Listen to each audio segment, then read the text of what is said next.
7 जून 2023 शाम के करीब 4 बज रहे थे। लखनऊ के कैसरबाग कोर्ट रूम के अंदर से अचानक से गोलियों की तड़तड़ाहट सुनाई दी। कोर्ट रूम में एक शख्स खून से लथपथ जमीन पर पड़ा था और वो शख्स था गैंगस्टर संजीव जीवा। संजीव जीवा की कोर्ट में सुनवाई होनी थी। मर्डर होने से कुछ सेकंड पहले वो एक कुर्सी पर बैठा था। उसके आसपास कई वकील और पुलिस वाले घूम रहे थे। तभी वकीलों की झुंड से काला कोट पहने एक शख्स आता है और अचानक से गोलियां चलाता है। इस फायरिंग में संजीव जीवा को 6 गोलियां लगती हैं और इसके बाद संजीव जीवा की मौके पर ही मौत हो गई। साल 1997 में जीवा ने पूर्व कैबिनेट मंत्री ब्रह्मदत्त द्विवेदी का मर्डर किया और क्राइम की दुनिया में एंट्री ली। नमस्कार, मैं हूं संजना सिंह और आज के इस वीडियो में हम बात करेंगे माफिया मुख्तार अंसारी के राइट हैंड संजीव जीवा की क्राइम कुंडली के बारे में। संजीव माहेश्वरी उर्फ जीवा का वेस्ट यूपी में ऐसा खौफ था कि लोग उसके नाम से ही कांपते थे। उसने एक के बाद एक हाई प्रोफाइल मर्डर किए, जिससे उसने यूपी में एक खूंखार गैंगस्टर की छवि बनाई। साल 1997 10 फरवरी का दिन फर्रुखाबाद में हुआ ब्रह्मदत्त द्विवेदी हत्याकांड। ब्रह्मदत्त द्विवेदी अपने घर से कुछ दूर एक तिलक में शामिल होने गए थे। लौटते वक्त जैसे ही वो अपनी गाड़ी में बैठने लगे, तभी जीवा ने अपने साथियों के साथ मिलकर उन पर ताबड़तोड़ फायरिंग की। इसमें ब्रह्मदत्त की मौके पर मौत हो गई।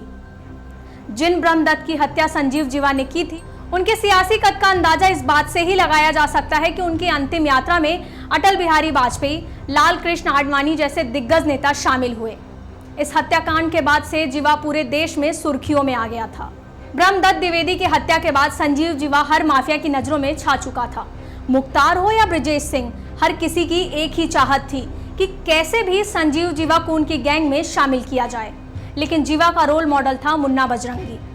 वो मुन्ना बजरंगी जिसके आतंक से पूरा पूर्वांचल कांपता था।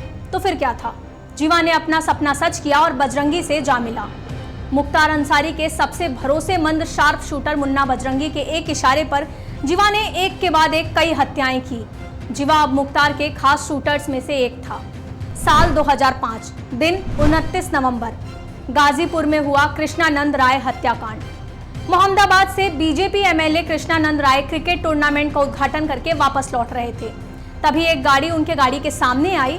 उस गाड़ी से 8 लोग नीचे उतरे और AK-47 से गोलियों की बौछार कर दी। कृष्णानंद राय के शरीर का एक भी ऐसा अंग नहीं बचा जहां गोलियां ना लगी हों। कृष्णानंद राय को मारने के लिए 400 राउंड गोलियां चलाई गई थी। इस शूटआउट में एमएलए कृष्णानंद समेत 7 लोगों की मौत हुई थी। इस हत्याकांड में मुख्तार अंसारी, मुन्ना बजरंगी और संजीव जीवा का नाम सामने आया। हालांकि बाद में कोर्ट ने सभी आरोपियों को बरी कर दिया था। इस हत्याकांड में संजीव जीवा को गिरफ्तार किया गया, पर जेल भी उसे रोक ना सका। वो जेल से ही लोगों की सुपारी लेता और उनका मर्डर करवाता। खूंखार जीवा के खिलाफ गैंगस्टर एक्ट समेत 26 मामले दर्ज थे।